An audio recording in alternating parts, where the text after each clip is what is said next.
Hello, everybody. It is July's version of our Supporting Productivity Mastermind. And this month, we're kind of following in the vein of what last month we were trying to figure out how to organize and categorize and really get into our database work and using it as our tool. And this month, we are going to kind of focus our lead gen into how to find the right now buyer. So this is the motivated mover method. How do we find the people that need help right now, so we can focus our effort on those that are moving, both buyers and sellers in the next couple of months, rather than the ones that are just like, okay, eventually someday maybe.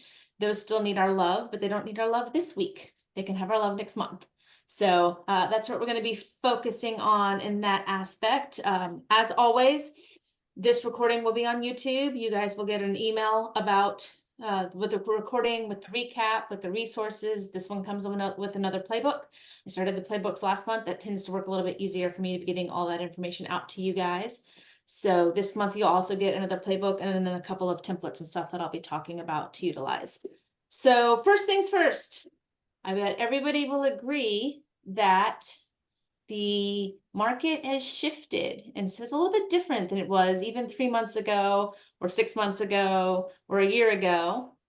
And so what used to be people who were ready to buy and sell right now were raising their hands and calling you, maybe a little quieter, maybe a little bit more asking the questions and finding those people. So it's not that you need a never-ending supply of leads. You need a better system to know who to talk to, because I'm pretty sure you've already talked to somebody. You just may not have realized in your conversation, so that somebody's ready to move sooner than you thought they were.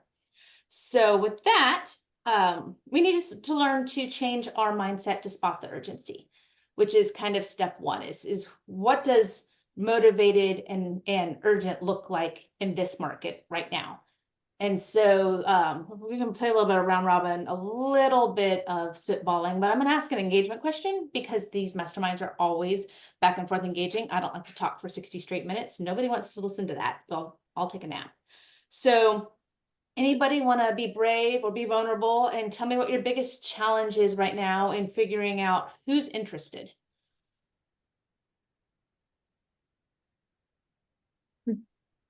For me, I think it's, and this isn't going to answer your question, but the follow-up system. I think this is where you're going to end up helping us here today with many things, including that. My follow-up system has a lot of room for improvement. Okay. So no, that works. Does anybody else know what the biggest challenge is in kind of finding the people who are interested and getting that conversation to lead towards conversion? I'm not sure how this relates. We talked about this last month a bit, but it's hard to know that all the drip emails are relevant to that person to get so that they don't unsubscribe, but that it has enough value for them to continue, but to know it's right for, people that you're just meeting once in an open house. And I hate to get that messaging wrong, but it's hard to know how to keep that up and what the right balance of phone calls to emails are, right? Because they're getting, additional open houses we're doing. They're getting either a first-time buyer or a seller, whatever they may be. And so what do those touches, what's the ideal touch? And then the other thing is that with the buyer's agent, I'd like to know if I'm right or wrong about this, but I don't feel like we can convert without making a phone call, right? So what does that look like in today's world? Like how many, they come into an open house, how many touches, what's the follow-up look like to actually then get them in the car? Yep. Are we making an appointment at the open house? So your pathway from first conversation to close for business, which is booking that appointment, is highly personal. I can't give you a direct, it's like, it's this many touches or it's that much. It's what I can do is I can give you kind of a pathway and what I call mile markers or triggers or flags of whether or not you're getting it right or whether or not there's room for improvement for what stop you're on and at. I'm going to use a lot of terms. So I'm going to use CRM or database. we have a fully integrated software system. We use Lofty. It's an upgrade from Command. It's kind of similar to Brivity or Follow Up Boss. But making the point right now across the board, when I say database, I believe so wholeheartedly in knowing who you're working with or knowing who your people are. It doesn't have to be a CRM. It doesn't have to be Command. It doesn't have to be Brivity. It can literally be a spreadsheet. It can be a dry erase board. It could be a legal notepad that sits on your desk. It could be a note in your phone. I just need you to have it written down somewhere so that you know where you're going to start doing this kind of this method and this framework and start identifying your like a hot sheet, your small list. So when I say database, I literally need your actual list of people that you are trying to stay in touch with. You're trying to convert, the people, your motivated people you're trying to work with right now. So that's what I mean by database. And then second of all, I'm going to use the term call a lot or follow up a lot. It doesn't always have to be a phone call. The way our team operates, 90% of that is phone calls. I do a lot of automation in the back end, but for this particular method, it's whatever gets you in actual conversation. So your drip campaign emails, your newsletters, your things like that, that's included in the follow-up step, which I think is step 4 of this process. But if you're not having conversations that's influencing your notes, influencing what kind of follow-up frequency they're on and is influencing moving in the direction of conversion, then it's not what I'm talking about when I'm talking about your conversation and your immediate follow-up. So I don't know if that's a phone call, I don't know if that's an in-person, that's a coffee date, but where are you actually having a conversation? This is for people you're talking to, not have met, so you're trying to talk to. So when we talk about motivation and we talk about finding the motivated mover, looks a little bit different for buyers and sellers. For your sellers, it could be things like relocation. They've lost the job, they've gained the job, they're having to move job. We work with a lot of military clients, they are on a finite timeline. But relocation because of something generally career or job related.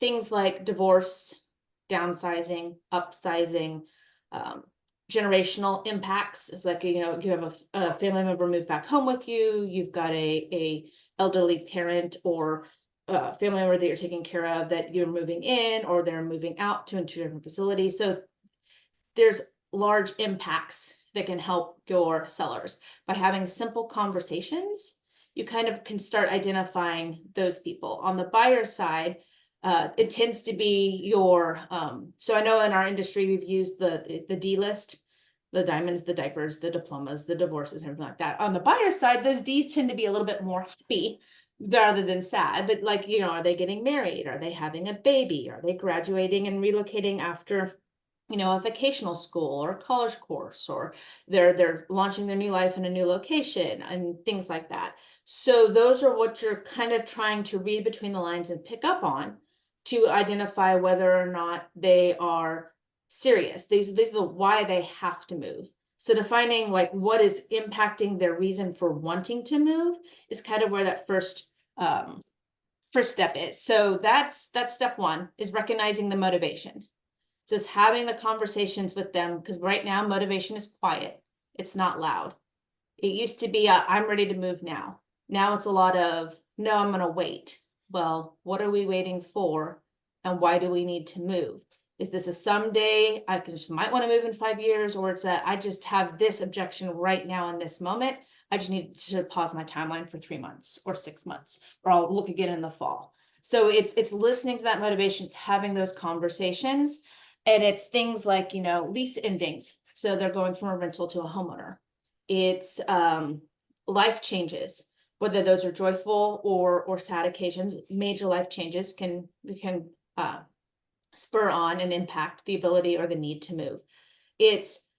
They're making headway in some steps that we would generally associate with moving, like, they're looking at houses, or they've talked about trying to figure out what their budget is, or they're working on their finances, but they're not actively seeking to talk to the lender. They're not actively signing an agreement with you. They don't want to sit down and have a consult.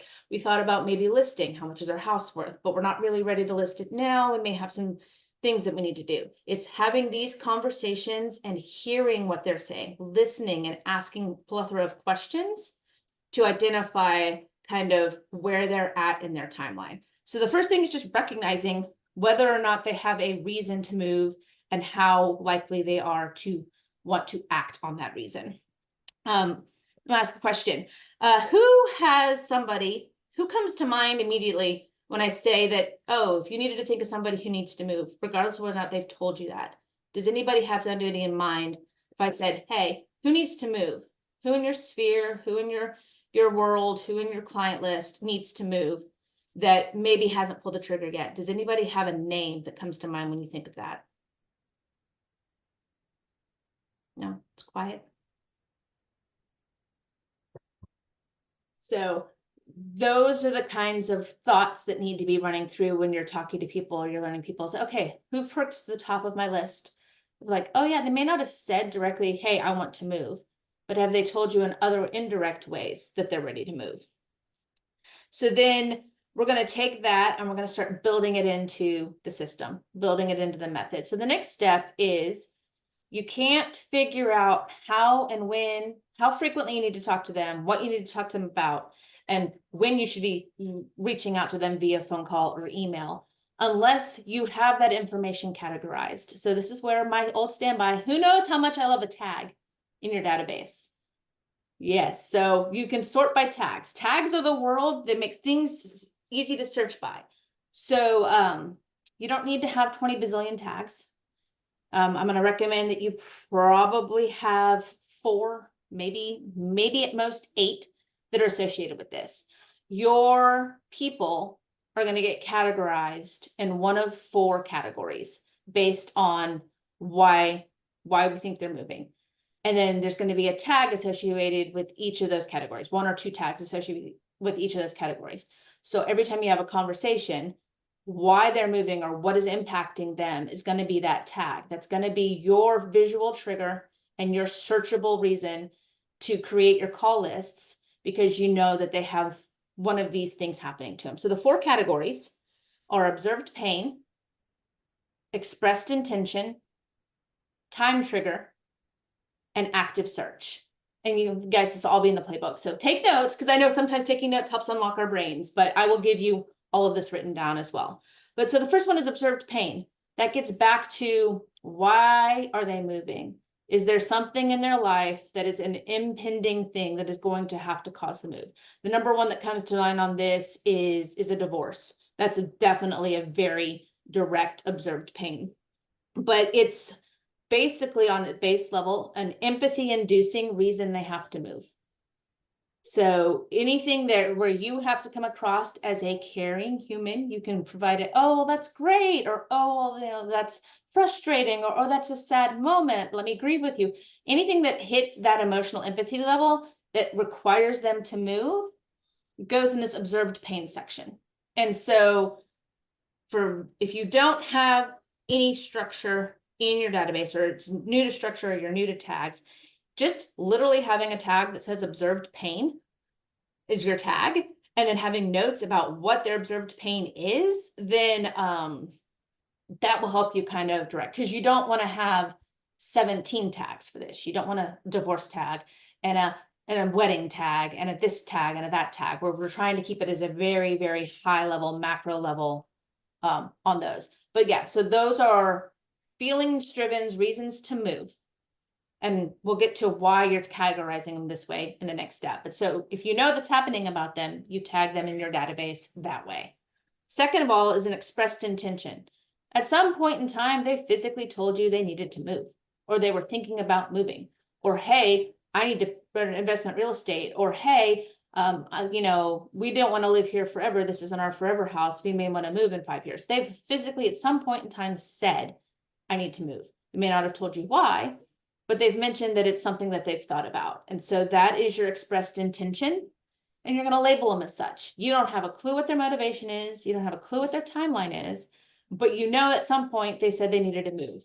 These are for people like you run into in the grocery store or an event or something. It's like, oh yeah, no, I'm just like, I have a question about real estate, or I need to ask a realtor or something, or how's the market people. That's kind of an undercover version of I'm thinking about real estate. I'm thinking about moving. So they would get a tag that you've defined in the expressed intent category. So it's a verbalized statement. The third one is a time trigger. They have something that has a finite deadline. So they have a current rental lease that renews at a certain month. They have bought to be near something. So like we have people who buy townhomes where we are because their kids are in the Air Force Academy. And so when their Air Force cadet graduates, they no longer need their time home. That's a conversation about whether they're going to keep it as an investment or they're going to sell and they're going to move on. But that's a timeline, a finite timeline. There's a graduation deadline. There's a wedding deadline. There's a baby birth deadline. There's some time period that they have expressed that is tied to their need to move. So now you may not know why they're moving or what they need, but you know when they need it by. And so they'd get a time deadline tag. And then the fourth section is active search. These are the people that, well, you may know that they're looking on Zillow, or you may know they're looking on Realtor, or they're using your KW consumer app, or they've got an MLS portal search. They're your looky-loos that are looking, but looky-loos don't just look to just look. There has to be some underlying reason. They may be 10 years out. They may be 15 years out. They may just be like, I just want to know what my house is worth, an equity position. But if they're actively looking at something, or they've been looking in the past, or they've asked you for market data, or they've interacted with your market updates, or they're watching your content, people who you can kind of tell might be moving in the shadows, but haven't stepped out into the light and asked for expert help. They're not going to, these might be people that you found out are visiting open houses on the weekends. Your unrepresented buyers, whether you're working the open house or there are people in your sphere that have gone out to the open houses. So these are people who are actively kind of sticking their toes in the real estate pool, but haven't asked for somebody to lead them and help or give them any information or sit down or give them a motivation. So this is the active search.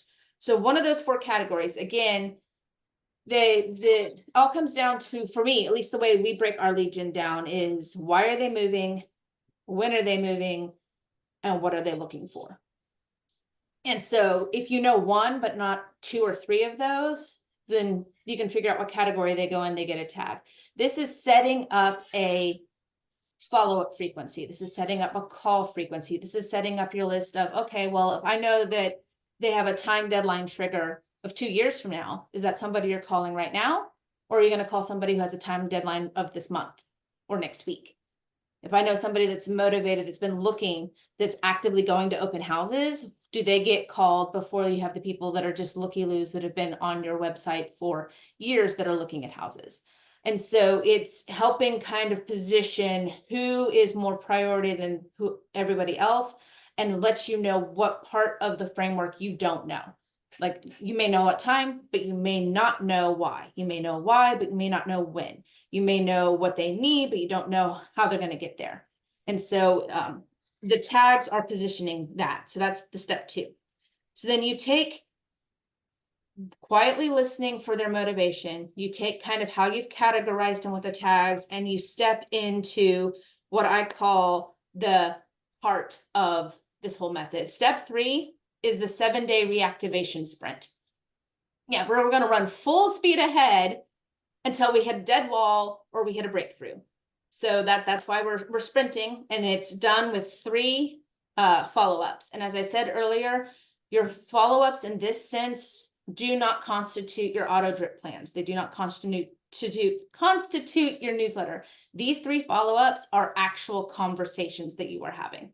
It can be in person, it can be on the phone, it can be in a text message, but this is back and way conversation about these 3 specific topics in a 7-day period. So our 7-day reactivation sprint, actually, I'm gonna wind it back real quick. So I have a question about tagging. Who has tags built into their databases? Who is utilizing tags right now? You can just raise your hands. I got quite a few hands. Got quite a few people that aren't on camera. Next month I'll call you out. This month I'm kind of a little focused at the moment. How many of you think your tags are helpful or think your tags are confusing? Like, which camp are you in? Confusing and not specific the way they're supposed to be or need to be. Okay. So would you feel like Adrienne, is it Adrienne or Adrienne? Adrian, Adrienne, do you feel like your system could use a tag audit? oh, absolutely. I would literally want to start all over and do it the right way and be consistent. I think they're not consistent either because I never learned a system like I needed to from day one. So, and that's where we're at of why. So for complete clarity and honesty, we have 5,000 prospects in our database and I run 200 tags, but I've taken 4 years to get there. So that's not at all where I'm advocating anybody start, but that's how our system has materialized. A lot of those tags have very specific purposes. And I have an entire 17-page standard operating procedure on tags and what the tags do alone. And that's because that's my brain. That's my little corner of insanity and operations control on my end. But I think the tags are so instrumental to have a functioning database that I want you to start somewhere. I want you to start small. I want you to pick one kind of label, one kind of thing, and start from there. Did you have a question, Carol? I was just gonna say, we have tags, but I don't think we ever tagged anything for follow-up, like you're saying, in stages where they are and when to follow up. So this is helpful. Okay, I'm glad that it is helpful. I know in Command we had a lot of tags, just because I didn't feel like the database had a good way to indicate who was where in the conversion journey, like the client journey. Our new system has what we call pipelines. So it's a combination of they're in a pipeline, so I can see exactly where they are in the conversion journey. And then we use those tags to set follow-up frequencies and rhythms and drip plans and things like that. So I want you to start in a very small window. Literally those 4 tags we're talking about. Which category are they in? You're going to use this reactivation sprint script that I'm going to roll into to kind of have those conversations to get that more information to narrow down. And then once you have that decision, you'll have one more tag that gets applied. And that one more tag that gets applied is literally going to tell you your follow-up frequency. We're going to keep it super, super simple and basic. So if nothing else, this is using 8 tags. And if by using those 8 tags, we're trying to get an ordered database so that at any given point in time when you walk in, you can say, who the heck am I calling this week? And why am I calling them? And just make your calls. So did you have a quick question, Blanca? Yes, I do. I think that like Adrian, I wish like say I can like start all over because sometimes I see myself because I don't remember which tags I have. I creating different tags for everything. And probably my biggest problem, which it's that because I transfer all my contacts and let's say from Google and from my contacts in my phone, whatever. I have in my database contacts that are from my other company, that is the Alarm Assist company, but I also have friends that are all over the world, including Nicaragua or Europe or whatever, and they're all together in my database. So if I actually see, I have almost like 6,000 contacts, and it's not working in the sense that, of course, I don't going to be right now, let's say, targeting my alarm company, which I should or could, but other friends in Nicaragua or things like that, that can be a referral. I don't know if I should be removing. I also have vendors, and I'm trying to put vendor home warranty or vendor inspectors, creating kind of those tags. So I don't know if I should like start all over, like put everything, archive everything and create a new one and start from scratch just with actual clients that I have sold, sale, leases. I mean, to organize better because right now it's a nightmare and I don't follow command task because I have them probably for half a year or more that are all the tasks and dues are just sitting there. Yep. So So Jessica, reorganizing. just to like jump off of what Blanca said. Mhm. So I use stages for timing and tags for descriptives about the person for marketing. Can you? Yes. So, which CRM are you in, Heather? Follow up, boss. You're not Follow Up Us. So So for I'm instance, like with Blanca, right? I have a vendor's tag, a vendor's stage, but then the stages for the buyers and sellers is either now, 0 to 3 months, 6 months to 12, leads or nurture, right? And there's Yep. definitions. Yeah, so that for us in Lofty, that's pipelines. So I have like all our agent referrals in an agent pipeline. I have all my past clients in a past client pipeline, and then I have all of our leads in kind of a section pipeline. Whatever combination works in your database, and again, your database could literally be a CRM, or it could literally be a whiteboard, or it could be a Google Sheet. So just keep, I'm not locking you in. I want this to be simple, and I want you guys to get into action. So we don't need to overcomplicate it on that front. But what I have found is making sense of it and keeping it simple and beating you guys into action only happens if you can search by those stages. So with Blanca being in command, what I'm hearing is I don't even know how to go in and figure out where this person came from, whether or not they have anything related to moving or real estate, where they're possibly at in their timeline, because unless you have it tagged or categorized or put in a stage, or like even with your opportunities, it's how difficult is that filter search to go in and say, I want these people with this, this, and this, and see what comes out on the list. And so that's what we're trying to build, is we're trying to build a system to where once you've identified who the people are you need to talk to more readily than anybody else, what part you know about them versus what part you don't know about them, and then layering in these 3 conversations that every single one of them is going to get, and then from there putting them on a follow-up frequency based on their answers. I'm trying to keep it very searchable so that at any point in time you can go in whatever day it is and figure out who you're calling that day, and you're not overwhelmed by, I have 7,000 people to call, I have 100 people to call. No, I'm trying to get you 10, I'm trying to get you like a list of a dozen or less, to keep it very, very, very simple. So Blanca, that's a database cleanup question. But I will tell you, I am dropping a blog tomorrow. I will make sure I send you that blog link, because my whole blog is on how to do database cleanup, small bites at a time. And I'm hoping there's something in there that'll help you make a decision of whether it's going to be a nuclear reset or it'll be a clean and go at the same point in time. But yeah, my whole blog tomorrow is about database management, which is an entirely different topic. So I'm Sorry. gonna move back. So we're in Sect 3, which is the 7-day reactivation sprint. It is 3 conversations. I'm gonna call them phone calls, but it's 3 conversations. The first day is gonna be a curiosity cupping. None of these calls use the phrasing just checking in. I hate that phrase. We're not just checking in. Some of the people will know the lovely Tyler Went and my boss Tulio Pena. We don't just all over people. We don't do it. Don't do it. For changing up our scripts. So the curiosity check-in.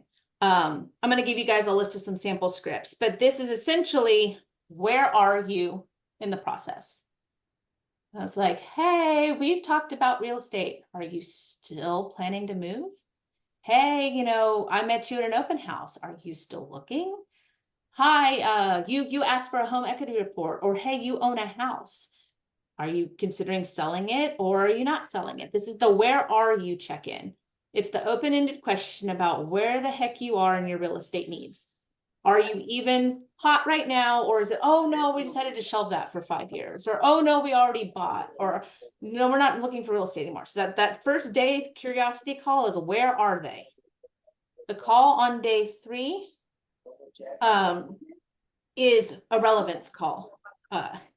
This is the one I literally stole this script. It's all over Pivot. James says it all the time. This is the, hey, last time we spoke, you said you were doing this. Is that still the plan? Is this still the timeline? Is this still, are you still thinking about moving next month, this season? So it's the relevant. How relevant are you? Yes, you're still thinking real estate. Now, what is the timeline? What is the time path for this real estate move? And then on day 6, remember, we're doing all 3 of these calls in about a week span. This doesn't have to be a week span, it just works better within these 7 days. Is the clarity. When you give somebody a deadline, they are much more likely to do what you want them to do, or show you that they're not going to play ball faster. So if you give somebody a deadline, it makes everybody's effort and time more valuable, and you get to the end result faster. And so this is the action deadline of, hey, you said you needed to move. You said this is when you needed to move by. What is the next right step? How can I help you get to the next right step to achieve your goal? So is that we're going to have a conversation? Is that do I need to help you set up a search? Is that a buyer education? Do we need to do we need to do a pre-listing qualification? Like, what is the next thing in your realtor toolkit that you're going to help them with is the next step, moving them in that conversion and that client journey? And then give them a deadline of like, hey, and I don't have it written down here because I have a very concise, but I have the scripts in there about assigning the deadline to that. It's like, hey, you said you wanted to do this. In order to do that by this point in time, we need to do this. This is the next right step. And that phrase is key. The next right step gets people on board for, oh, okay, everybody does it this way. This is the next thing I need to be doing. And so that's kind of your 7-day script. And you don't need, it's not a script. I keep using the word script. I hate that word. It's not a script. We're not memorizing exactly what to say. We're concepts. I teach intentional word choice. I teach phrasing concepts. We have a conversation role play. We don't do scripts. We do concepts. We do language choices. Pulls in a lot of, most of my stuff will pull in a lot of Phil Jonesisms and kind of using his framework. But we're using this concept to drill down and build re-engagement that has purpose, that isn't just checking in, do you remember I'm a realtor? This is why they might need to use you. It's moving them through the journey through the period. And so you're doing all of that stuff. And all of these conversations are getting you closer to that close, that attempt to close, that booking of that, use the term appointment, but obviously the next right step is putting on the path to appointment. So what is the next thing you're doing with them? Who feels like that messaging is easy, or who feels like that messaging is still tricky? Who wants to pick up the phone and use one of these sentences or not? Because I'm here for if you don't want to pick up the phone. So I'm getting a head nod from Louise. Are these aren't scary, or are these scary? Yeah, they actually remind me, like I can hear Anna Kruger in the background of this. Good. I will take that as a compliment because Anna Kruger is the boss. But it's having a conversation. It's not a legion. It's not a I need to close. It's not a who the heck. Like, you don't have to call them up and be like, I need to know everything about you before I call you because I don't remember who the heck you are. It's a, hey, at some point in time in the past, we talked real estate. Do you still have a real estate need? Then you don't have to clue in the fact that you have no idea where the heck they came from. You don't have to know which open house. You don't have to know which vendor booth. You don't have to even know if they're buying or selling at that point. It's very basic of we talked about this. It's like, I'm a realtor. I know we talked about real estate. Do you still need a real estate thing? Do you still have, are you still buying or moving? Is this still the case? So that's kind of step 3. And by the end of those 3 conversations, by the end of that week, you should have an idea of how quickly they're going to move, what their needs are. Are they just a buyer? Are they just a seller? Are they a buyer and a seller? Are they a seller and a buyer? Are they an investor? Are they somebody that just needs to kind of be in the background? Will they make an excellent referral partner? Are they never ever going to move, but they think you're awesome and amazing? Hello, certain people in your sphere. And then they just need to know how to refer you out better than they've currently been doing. All of this kind of boils down in these conversations. So then we get to the second half of the tagging framework and how this duo works for your call list. So now we need to close for business. So are we booking that appointment, that next step? And at that point, are we booking a strategy session? And that's how we phrase ours. We phrase ours as strategy sessions. It could be a 15-minute call. It could be an hour call. Our full first-time home buyer education consult is generally about an hour, but it doesn't have to be. If we're just trying to get them in the door and see where they're at and see what they know or what they don't know, we've done those in as quick as 15 minutes for some of those, and then literally did it in the driveway and then showed them houses. So we've done it both ways, but we label everything as a strategy session. You're going to give some, we're going to give some, we're going to have a conversation, we're going to put in place a plan or next action steps, we're going to build a strategy. That's how you leverage your value as not just being somebody who opens doors, looks at pretty houses, and fills out a piece of paper. You're bringing strategy, you're bringing expertise, you're bringing effort to the conversation. So if they're ready to book, you book them. And don't forget when you book them, These are all constant things. I always find the simple stuff is the first things we tend to forget. And I mean that collectively because everybody does it no matter what facet of life. But when you book an appointment, confirm the day and time, confirm the contact information, the email, the phone number, who all's going to be there. Make sure you include all of the people who need to be there. Don't just send one email to one person. Ask them. It's like, hey, I want to make sure they're included. Pick up a secondary email or secondary phone number. And then if you want to know your priorities, look at your calendar. How many people live by your calendar, and what's most important to you is on your calendar. So if you don't put your booked sessions on your calendar, how important are you subconsciously telling yourself that session is? So put it on your calendar. Put it on their calendar. Make it important. Use your tools. Well, your Google Calendar events, your Calendlies, your Outlooks. You can set reminders. Set yourself reminders. Send follow-up reminders. Remind them the day before. Remind them the morning of. Like, use the software, use the tools, use the time blocking to increase likelihood that you're not going to get ghosted. This appointment's actually going to happen. So if you're ready to book appointment, they're ready to book appointment. This is the whole point of what we're trying to achieve. Book the appointment. They tell you we're not ready yet. Not now. We want to wait. Who's been hearing that lately? It's like a broken record on repeat. I see Mandy feels that in her soul. Well, guess what? That's the other outcome, the only other outcome that there is. And so what do you do with that outcome? Right now, if somebody were to tell you, we just want to wait, or we're not ready yet, what are you doing? What's your go-to move? Who wants to be vulnerable for a moment? Jessica, what are you waiting for? Yeah. How will you know what needs to happen for you to know that that's your time to move? Yep. So I'm going to flip it around on you, Louise. What needs to happen on the realtor's end when you have a client who's not booking an appointment right that day? What's your next thing to do? When they're not booking an appointment and I'm on the realtor side, well, I can usually soften it by saying it's we'll tentatively schedule this, right? Yeah. And if they don't want to book it, I would ask what needs to happen for you to schedule this appointment, and then I would get back to their motivation to help you move closer to the beach, to downsize from this large house. And if you don't get an appointment on the books and that person is still in your database, what is your next move? Because they go on some kind of follow-up, or do they just get lost in the ether and back to the bottom of the list and we'll call them again someday? My ideal follow-up system wouldn't let that happen. Right now it's a DTD2 and relying on my memory, which I shouldn't do. Yeah. So this is where the motivator mover method hits that system hard.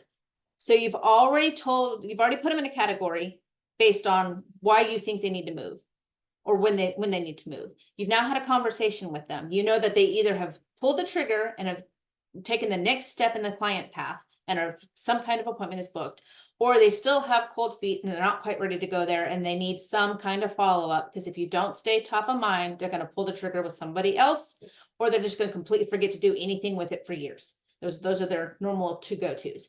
So at this point, this is the next tag layer. There are only 3 options for this, and that is weekly, monthly, or quarterly.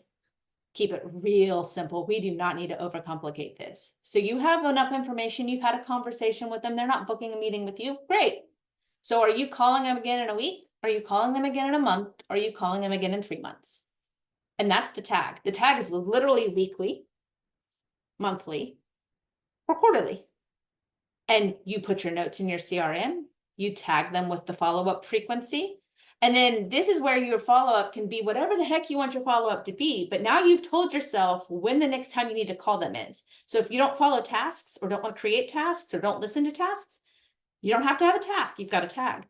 If you don't know if you're going to put them on a newsletter, or send them an email, or send them a market update, or do a CMA, great. You don't need to know exactly what that is right now. You just need to know by when you need to do it. Remember about 5-10 minutes ago when I said people tend to do things when they're given a deadline, or show you that they don't care faster? Give yourself a deadline, because then you'll know whether or not you're motivated to do what you need to do, or you'll remember what it is that your next step is. So that is literally the second half of step 4. It's setting the rhythm. You've now tagged them with a rhythm. What your follow-up looks like from there can vary, but you now know what needs to happen the next week. Are you going to send them an email? Are you going to send them a text? Are you going to send them a market update? Are you going to send them a CMA? Are you going to send them a prep sheet? Based on what you had in the conversation, if they said, hey, yeah, we're thinking about listing, but we want to do some upgrades, or we need to repaint the house. Great. The next week, you see whether or not they need a house painter. You see whether or not they've decided whether or not they're going to make those before or after. You check back in with them. Your follow-up is based off of your conversations and your notes, but your frequency is always, always set the minute you hang that phone call up. Make sense? So that combination of tags leads into building a weekly momentum. So this is the final piece of the system. I haven't taught you a follow-up. I've taught you how to get to the follow-up you'll actually use. So the final piece of the system is how we're going to layer these tags, these notes, and this frequency into creating yourself a call list. Because again, I use a call list because our agents 100% call. We do a whole bunch of stuff in the background, but we rely heavily on calls, text, and video drops. So most agents that I vibe with are very organized. They create call lists from the night before. And then that's how I just kind of design our system. Some of our agents on our team are a little bit different, but generally, the night before the top of our lead gen week, which for us, our lead gen week starts on a Thursday. So most people, theirs starts on a Monday. So the night before, we're doing a search in our database. We're doing a search for those weeklies. Remember that weekly tag? We're doing a search for the weekly tag. We also can layer in which category are we talking to? Are we talking to the pain person, the observant pain? Are we talking to the expressed timeline? Are we talking to the time trigger, or are we talking to the active search? Those are 2 tags you put in the filter search. It returns people, right? That's how a filter search works. You get people on your dashboard. And then if you've logged your stuff in your CRM, or you've logged your last contact in, you sort by the last time you talked to them. Because that person you talked to yesterday that you put on a weekly follow-up yesterday should go up to the bottom. The person you put on a weekly follow-up 6 days ago, 10 days ago, 30 days ago that you haven't done that weekly follow-up on should pop to the top. Who's going on your call list? Do we understand how to use the data and how to use the dashboard to kind of see who was supposed to be getting a follow-up, and then you don't use that as a task. You don't have to have the task. If you operate really well with tasks, you can tie your tags and your follow-ups to smart plans that give you tasks. But if you don't operate with tasks, this is how you use your tags and your CRM to tell you who to call. And then you pick a couple of those people and you put them on the list. Well, now you know what they want to talk about. Now you know the last time you talked to them. Now you know how frequently you said you were going to keep in touch with them. And then you go find whatever it is you need to send, and you send that follow-up. That's kind of how you build that rhythm. Make it a habit. Build this into how you structure so that you're not asking yourself, who am I calling this week? It's okay, I'm calling these people about this thing. You feel more confident about what you're talking to them about because you're maintaining and nurturing a relationship. It's not a call in the dark. And then you know how to bring your own value and how to bring your own ad. You know what you sent them the last time. So now you're not having to worry about your automated follow-up. Did I send them a newsletter? Have I sent them 17 market updates but never sent a CMA? Like, you have a lot more control on what it is you're sending them based on what it is they actually need. Utilize your tool belt and all of the things you have in your realtor kit to meet them at what they need to stay top of mind to convince them to talk to you. And so I will get to you in just a second, Adrian. One more thing I want to say on that. Big caveat. I'm a systems person. None of this works if you don't take notes. So guess what, guys? Hard love truth here. Your lead gen for the day is not done. You do not get a check mark. You do not get points. You do not get a pat on your back if you don't put your notes in your database. If you do all of the work and you don't write it down anywhere, you don't get any credit for it. Sorry, this is not pass fail. So yes, Adrian, what did you have a question about? So I have never heard to use the CRM with tags to create your call list, and I don't understand how to even do that. So, Like, are you familiar on how to use the search function with your people? And then you can filter search by like last contact, you can filter search by tag, you can filter search by like, have you ever looked at what all of those options are in the search bar, in the filter bar? I understand that part, but if we're going to call weekly, monthly, and like you were saying about the days, how is that? Like, how do we tell the CRM that, hey, I just called them yesterday, I'm not calling them the next day? Like, I don't understand that part. So when you call them that day, what I was just talking about of putting their notes in the CRM, you will log the call Yeah. in your CRM.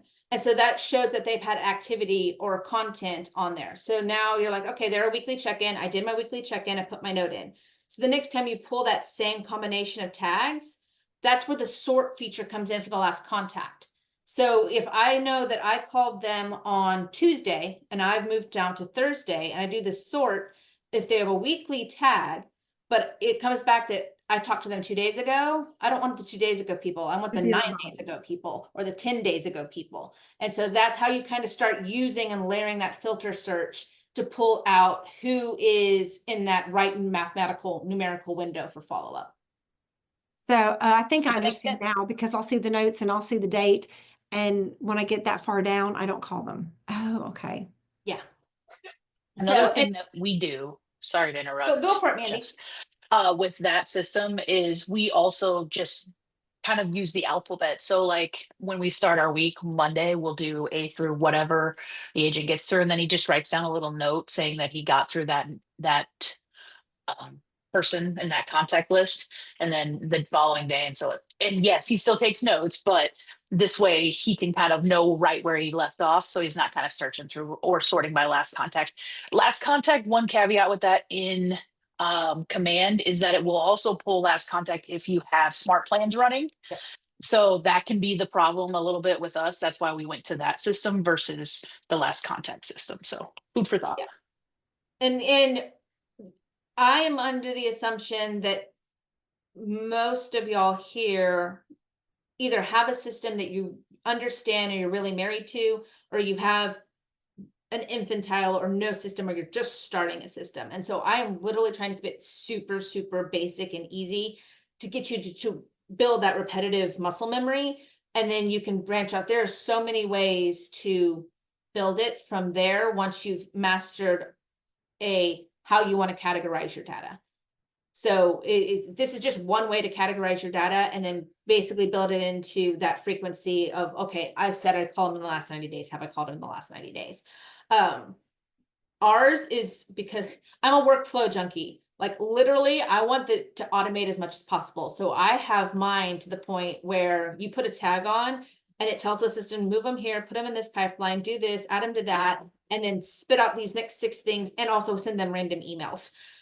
But like I built all of that because that's what I literally see the matrix. I literally visualize the workflows. Now, if you actually put me on the phone to call our clients and ask these questions and have these conversations and do objection handling, I'm still learning all of that because I'm not a licensed agent. But like my workflows and how to organize it and how if my Rainmaker called me and said, hey, give me 25 people right now to call so I can convert 3 of them. I can do that because I know how I have my data segmented. So this is just a method to segment the data and why or what it's telling you and how those segments and tags tell you that so that you guys can kind of see if the system works for you, what turns into something you can build on. So excellent question, because it's not the same for every single person. And I always sometimes forget not everybody understands the CRM like it's a gigantic spreadsheet to me. And I've been doing spreadsheets for literally 30 years. I've been doing them since I was 11. So they're like the back of my hand for me. Sorry, my 8-year-old wants to join the discussion. Out. So building this as memory. Luis is saying hi. So no, it's not 2 yet. Oh, out. I have snack. Yes, you can have a snack. Out. It's like, it's summer. If you tell you it wasn't live, my internet was down last week, which is why this got postponed. And then my AC went out this morning. So I was really hoping that the guy coming to fix it was not going to come in the middle of this. He came this morning, thankfully. And then about 10 minutes before we started, because my kids are still home from school, they started blasting a massive dance party concert in my living room that was so loud I couldn't hear myself think, let alone record this. So you know what? Life happens to all of us. But going back to setting up the muscle memory for this week. So you're kind of starting to layer in the tags, you're learning the filter searches, setting yourself a calendar of, hey, every Monday or every Thursday, I'm going to pull a list for whatever your target or goal number of people to call that week is. And if you're trying to, so I know everybody's kind of figured out or is attempting to figure out how many people you have to call each week to hit your numbers, to hit your goals. This is not to fill that line up. So like if you're saying I want to make 25 conversations this week, this is not to fill those 25 conversations up. This is to fill up 12, 15, maybe 20 max. And then leave yourself open to, because you're always going to have somebody that comes out of the blue you weren't expecting, or you're going to have a current under contract transaction that needs a step in and a rescue and a resolve. So don't fill up your whole entire list and like, I have to get these done. This is a 50% completion of like, these are people I want to focus on, but it leaves you room to call other people. But time block it.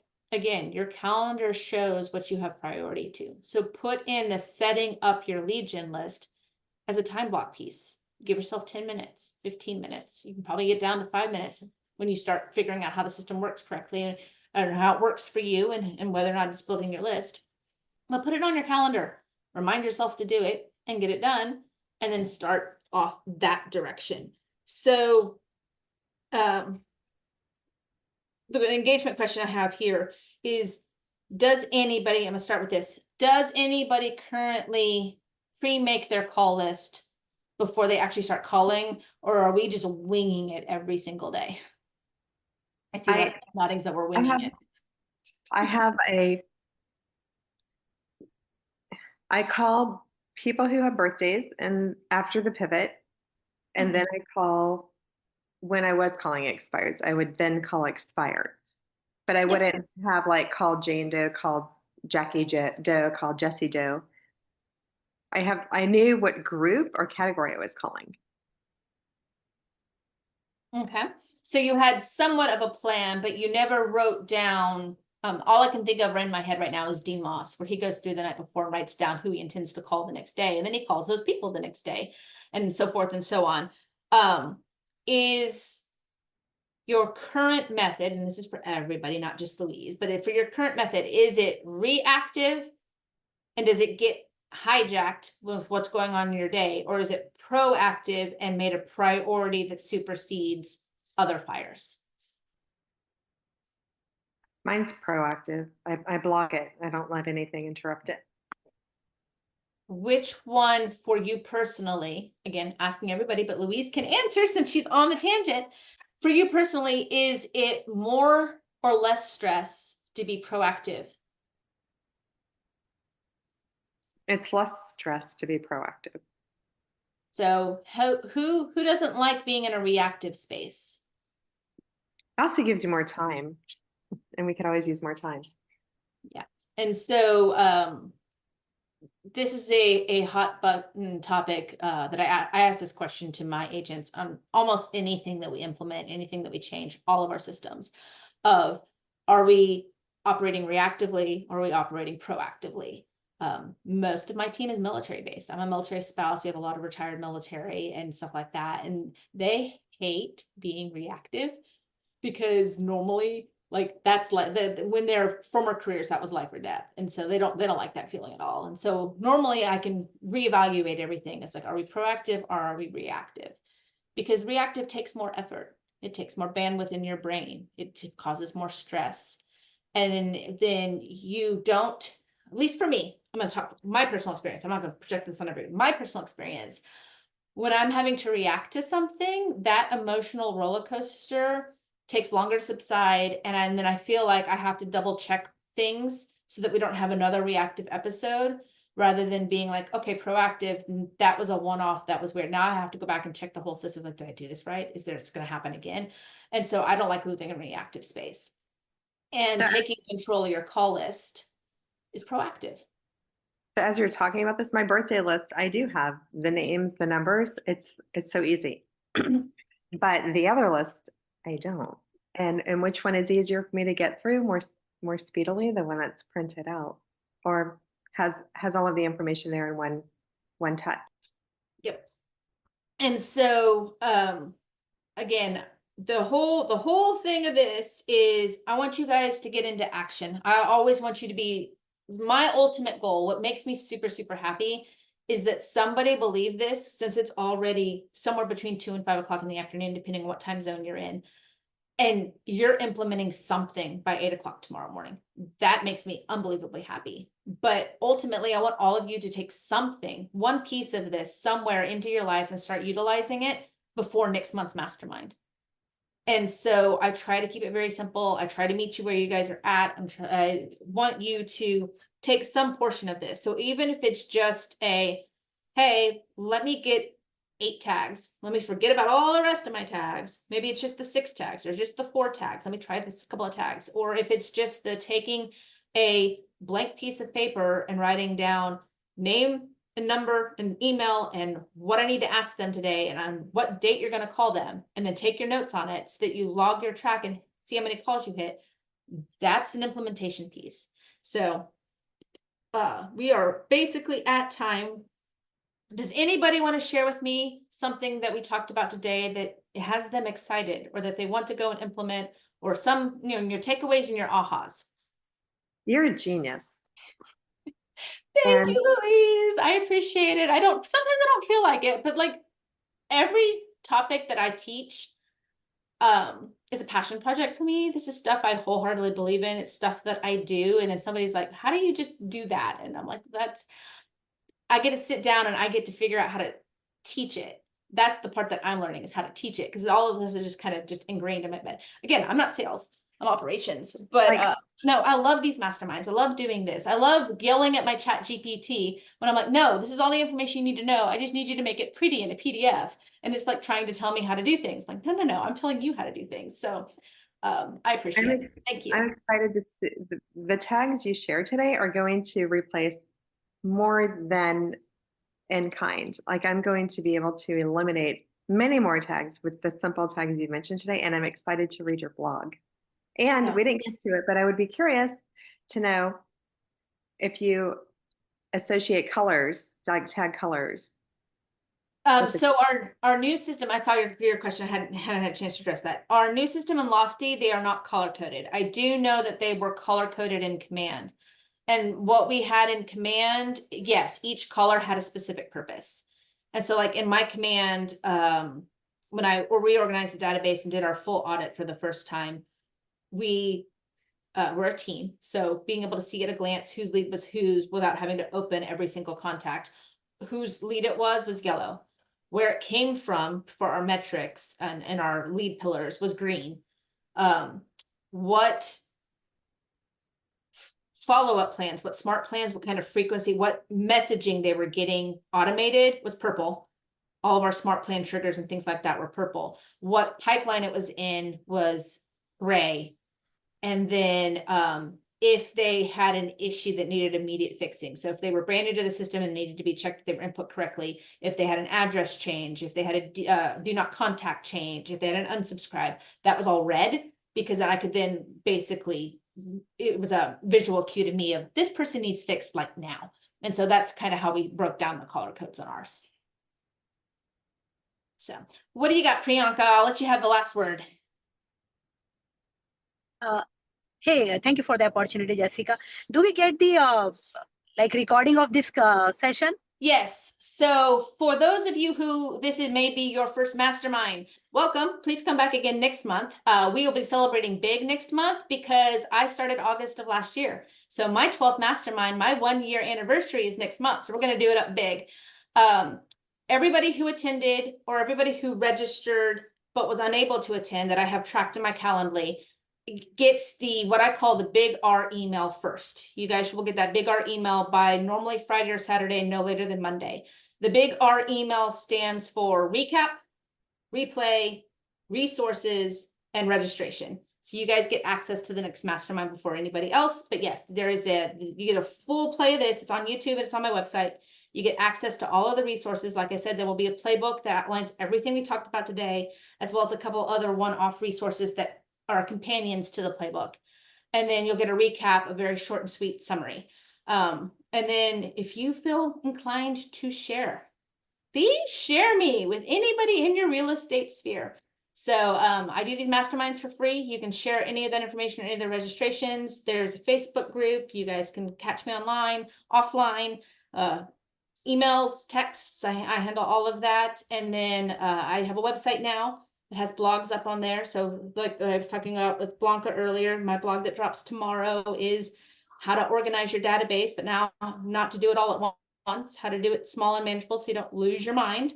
And I also offer paid services. I'm branching out into coaching and consulting. So if there's something that piques your boat off of my website, we have a phone call. And guess what?